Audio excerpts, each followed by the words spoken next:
ਕਿਵੇਂ ਦੋਸਤੋ ਕੀ ਹਾਲ ਚਾਲ ਆ। ਕੱਲ ਤੁਹਾਨੂੰ ਸਾਰਿਆਂ ਨੇ ਡਿਸਕਸ ਕੀਤਾ ਸੀ ਕਿ ਐਕਸਪ੍ਰੈਸ ਐਂਟਰੀ ਨੇ ਮਾਡਰਨਾਈਜ਼ ਕਰਨ ਦੀ ਗੱਲਬਾਤ ਕੀਤੀ ਜਿਹਦੇ ਜਿਹਨਾਂ ਕਿਹਾ ਸੀ ਕਿ ਫੈਡਰਲ ਹਾਈ ਸਕਿੱਲ ਕਲਾਸ ਇੱਕ ਸਟਰੀਮ ਬਣਾ ਦੇਣੀ ਆ ਜਿਹਦੇ ਅੰਡਰ ਇਹਨੇ ਤਿੰਨੋਂ ਸਟਰੀਮਾਂ ਨੂੰ ਮਰਜ ਕਰ ਦੇਣਾ, ਜਿਹਦੇ ਵਿੱਚ ਫੈਡਰਲ ਸਕਿੱਲਡ ਕਲਾਸ ਹੋਗੀ, ਕੈਨੇਡੀਅਨ ਐਕਸਪੀਰੀਅੰਸ ਕਲਾਸ ਹੋਗੀ ਤੇ ਫੈਡਰਲ ਸਕਿੱਲ ਟ੍ਰੇਡ ਕਲਾਸ ਹੋਗੀ। ਇਹਨਾਂ ਤਿੰਨਾਂ ਨੂੰ ਮਰਜ ਕਰਕੇ ਸਿਰਫ ਇੱਕੋ ਹਾਈ ਸਕਿੱਲਡ ਕਲਾਸ ਬਣਾ ਦੇਣੀ ਹੈ। ਸੋ ਇਹਨਾਂ ਨੇ ਕੱਲ੍ਹ ਆ ਚੀਜ਼ ਗਿਆ ਸੀ, ਆਹ ਚੀਜ਼ ਨੂੰ ਲੈ ਕੇ ਕਹਿ ਰਿਹਾ ਵੀ ਹਾਂ ਜੀ ਅਸੀਂ ਸਮਰ 'ਚ ਕੰਸਲਟੇਸ਼ਨਸ ਕਰਾਂਗੇ। ਬਟ ਉਸ ਤੋਂ ਬਾਅਦ ਮੈਂ ਆਪਣਾ ਭਰਾ ਹੈਗਾ ਮਨਦੀਪ ਲਿੱਦਰਵਰਾ ਤੇ ਐਂਡਰੂ, ਇਹਨਾਂ ਨੇ ਕੁਝ ਕੁ ਡਾਕੂਮੈਂਟ ਸ਼ੇਅਰ ਕੀਤੇ ਜੋ ISCC ਦੇ ਵੱਲੋਂ ਪ੍ਰਪੋਜ਼ਲ ਚੇਂਜਿਸ ਨੇ ਐਕਸਪ੍ਰੈਸ ਐਂਟਰੀ ਨੂੰ। ਸੋ ਅੱਜ ਆਪਾਂ ਡਿਸਕਸ ਕਰਾਂਗੇ, ਬਟ ਆ ਕੁਛ ਵੀ ਹਜੇ ਤੱਕ ਓਫੀਸ਼ੀਅਲ ਚੇਂਜਿਸ ਨਹੀਂ ਹੈ, ਆ ਸਿਰਫ ਪ੍ਰਪੋਜ਼ਲ ਨੇ। ਸੋ ਪ੍ਰਪੋਜ਼ਲ ਕੋਈ ਵੀ ਇਨਸਾਨ ਸੀਰੀਅਸ ਨਾ ਲਿਓ ਚੀਜ਼ ਨੂੰ, this is just a proposal.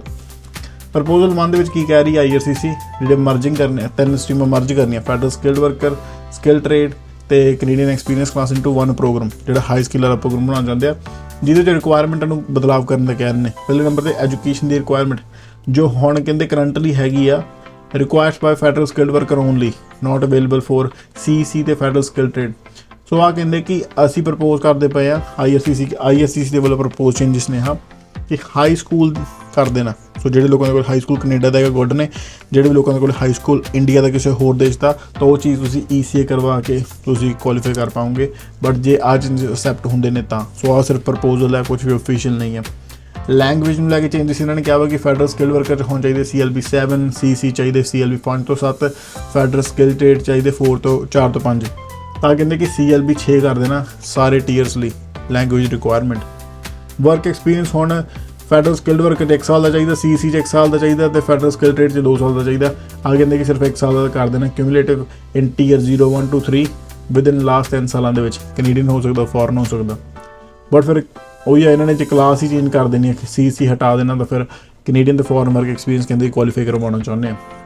ਫਿਰ ਜੌਬ ਆਫਰ ਨੂੰ ਲੈ ਕੇ ਇਹਨਾਂ ਨੇ ਕਿਹਾ ਵਾ ਕਿ required for federal skill trade, adaptability point for federal skilled worker ਤੇ not available for CEC।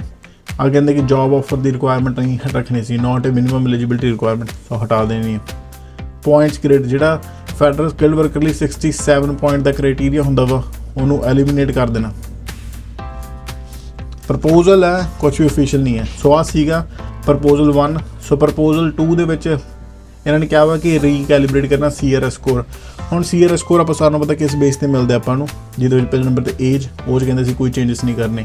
Education ਦੇ ਕਹਿੰਦੇ ਨੋ ਚੇਂਜਿਸ, ਫਸਟ ਲੈਂਗੁਏਜ ਦੇ ਨੋ ਚੇਂਜਿਸ, ਸੈਕਿੰਡ ਲੈਂਗੁਏਜ ਦੇ ਨੋ ਚੇਂਜਿਸ। ਸੋ ਕੈਨੇਡੀਅਨ ਵਰਕ ਐਕਸਪੀਰੀਅੰਸ ਨੂੰ ਲੈ ਕੇ ਵੀ ਮੈਕਸਿਮਮ 80 ਪੁਆਇੰਟ ਮਿਲਦੇ ਆ 5 ਸਾਲਾਂ ਦੇ ਐਕਸਪੀਰੀਅੰਸ ਲਈ। ਸੋ ਵਰਕ ਐਕਸਪੀਰੀਅੰਸ ਨੂੰ ਲੈ ਕੇ ਕਹਿ ਰਹੇ ਆ ਕਿ Canadian work experience plus high wage occupation experience ਔਰ ਜੌਬ ਆਫਰ। ਹੁਣ ਨੀਚੇ ਇਹਨਾਂ ਨੇ ਆਹ ਚੀਜ਼ ਐਕਸਪਲੇਨ ਕੀਤੀ ਹੈ। ਹਾਈ ਵੇਜ ਆਕੂਪੇਸ਼ਨ ਦਾ ਫੈਕਟਰ ਕੀ ਰੱਖਿਆ ਕਿ ਜਿਹੜੇ ਹਾਈ ਵੇਜ ਵਾਲੇ ਜੌਬ, ਜਿਹੜੇ ਉਹਦੇ ਇੱਕ ਵੱਧ ਪੇਇੰਗ ਵਾਲੇ ਜੌਬਸ ਹੋਣਗੀਆਂ, ਉਹਨਾਂ ਨੂੰ ਭਾਈ ਪੁਆਇੰਟ ਮਿਲਿਆ ਕਰਨਗੇ।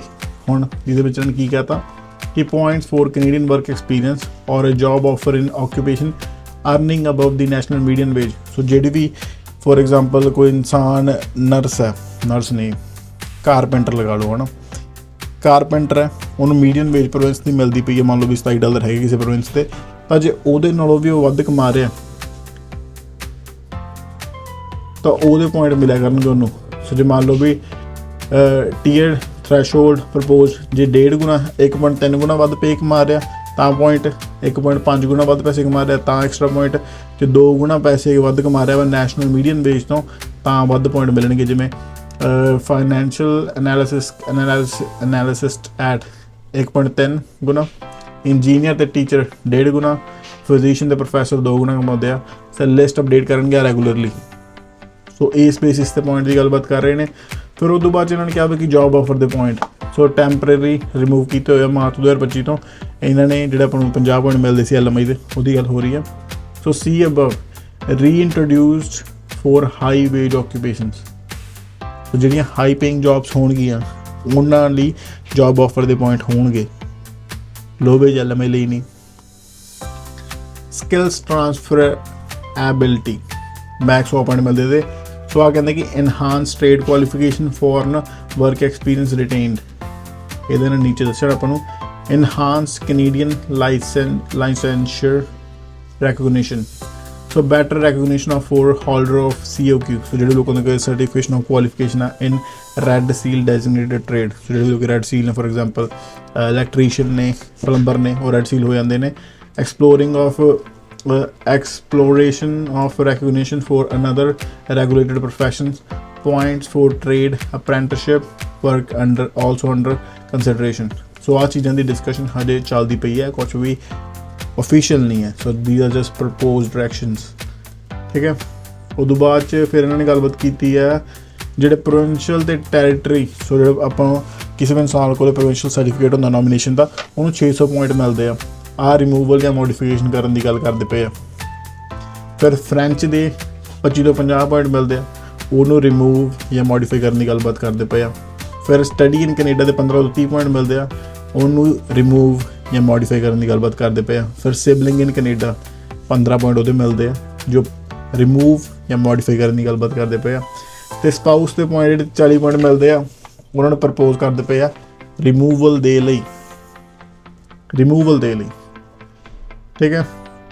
ਸੋ ਫਾਰ ਇਹਨਾਂ ਨੇ 3 ਸਕਰੀਨਸ਼ਾਟ ਸ਼ੇਅਰ ਕੀਤੇ ਸੀ, ਮੈਂ ਉਹਨੂੰ ਇੱਕ 'ਚ ਬਣਾ ਲਿਆ ਤਾਂ ਕਿ ਸਾਰਾ ਸਮਝਾਉਣਾ ਸੌਖਾ ਰਹੇ। ਬਟ ਆ ਸਿਰਫ ਇੱਕ ਪ੍ਰਪੋਜ਼ਡ ਚੇਂਜਸ ਨੇ IRCC ਦੇ ਵੱਲੋਂ ਐਕਸਪ੍ਰੈਸ ਐਂਟਰੀ ਦੀ ਤਿੰਨੋਂ ਸਟਰੀਮਾਂ ਨੂੰ ਇੱਕ 'ਚ ਮਰਜ ਕਰਨ ਲਈ।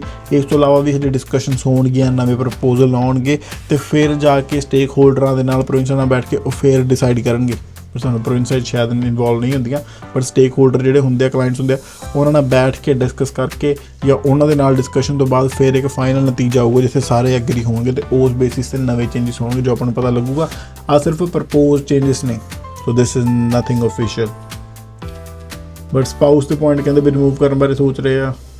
ਅਗੇਨ ਜਿਹੜੇ ਜੋਬ ਆਫਰ ਦੇ ਪੁਆਇੰਟ, ਜਿਹੜੇ LMI ਦੇ ਪੁਆਇੰਟ ਮਿਲਦੇ ਸੀ, ਉਹ ਜੇ ਵਾਪਸ ਆ ਜਾਣ ਤਾਂ ਚੰਗੀ ਗੱਲ ਹੈ। ਬਟ ਅੱਜ ਜਿਵੇਂ ਕਹਿ ਰਿਹਾ ਕਿ ਹਾਈ ਵੇਜ ਆਕੂਪੇਸ਼ਨ ਲਈ ਰੀਇੰਟਰੋਡਿਊਸ ਕਰਨੇ ਆ, ਉਹ ਚੰਗਾ ਵੀ ਰਹੂਗਾ। ਬਿਕੋਜ਼ ਲੋ ਵੇਜ ਵਾਲਿਆਂ ਦੇ ਚੱਕਰ 'ਚ ਬਹੁਤ ਲੋਕਾਂ ਦੀ ਢੂਈ ਮਾਰੀ ਜਾਂਦੀ ਸੀ ਕਿ ਹਾਂ 50 ਪੁਆਇੰਟਾਂ ਦੇ ਚੱਕਰ 'ਚ ਲੋਕਾਂ ਨੂੰ LMI ਵੇਚੀ ਜਾਂਦੇ ਸੀ।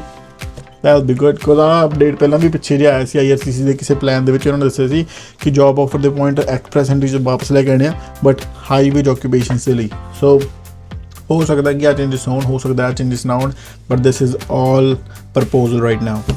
ਬਟ ਐਕਸਪ੍ਰੈਸ ਐਂਟਰੀ 'ਚ ਵੱਡੇ ਚੇਂਜਸ ਦੇਖਣ ਨੂੰ ਮਿਲਣਗੇ, ਬਿਕੋਜ਼ ਉਹਨਾਂ ਨੇ ਆਪਾਂ ਨੂੰ ਕੱਲ੍ਹ ਹੀ ਕਿਹਾ ਸੀ ਕਿ 2015 ਤੋਂ ਲੈ ਕੇ ਆਹ ਕ੍ਰਾਈਟੀਰੀਆ ਮਿਨੀਮਮ ਚੱਲ ਰਿਹਾ ਕੈਂਡੀਡੇਟਸ ਨੂੰ ਕੁਆਲੀਫਾਈ ਕਰਨ ਲਈ ਐਕਸਪ੍ਰੈਸ ਐਂਟਰੀ ਦੇ ਪੂਲ ਦੇ ਵਿੱਚ। ਤੇ ਉਦੋਂ ਬਾਅਦ ਫਿਰ ਉਹ ਕੰਸੀਡਰ ਹੁੰਦੇ ਆ, ਇਨਵੀਟੇਸ਼ਨ ਮਿਲਦੀ ਆ ਤੇ PR ਅਪਲਾਈ ਕਰ ਦਿੰਦੇ ਆ, ਜਿਸ ਕਰਕੇ ਆਹ ਨਵੀਆਂ ਰੈਗੂਲੇਸ਼ਨਾਂ ਪ੍ਰਪੋਜ਼ ਕਰਦੇ ਪਏ ਨੇ, ਚੇਂਜਸ ਪ੍ਰਪੋਜ਼ ਕਰਦੇ ਪਏ ਨੇ ਕਿ ਇੱਕ ਹੀ new federal high skilled immigration class ਬਣਾ ਦਈਏ ਤਾਂ ਕਿ ਸਟਰੀਮਲਾਈਨ ਐਲੀਜੀਬਿਲਟੀ ਹੋ ਜਾਏ ਤੇ ਰਿਪੀਲ ਦੀ ਐਗਜ਼ਿਸਟਿੰਗ। ਸੋ ਜਿਹੜੀ ਵੀ 3 ਸਟਰੀਮ ਆਏਗੀ ਉਹਨਾਂ ਨੂੰ ਹਟਾ ਕੇ ਇੱਕੋ ਸਟਰੀਮ ਬਣਾ ਕੇ ਲੋਕਾਂ ਦੀ ਜ਼ਿੰਦਗੀ ਸੌਖੀ ਕਰ ਦਈਏ, ਤਾਂ ਹੁਣ ਆਉਣ ਵਾਲੇ ਟਾਈਮ 'ਚ ਪਤਾ ਚੱਲੂਗਾ ਵੀ ਜ਼ਿੰਦਗੀ ਸੌਖੀ ਕਰਦੇ ਆ ਕਿ ਔਖੀ ਕਰਦੇ ਆ।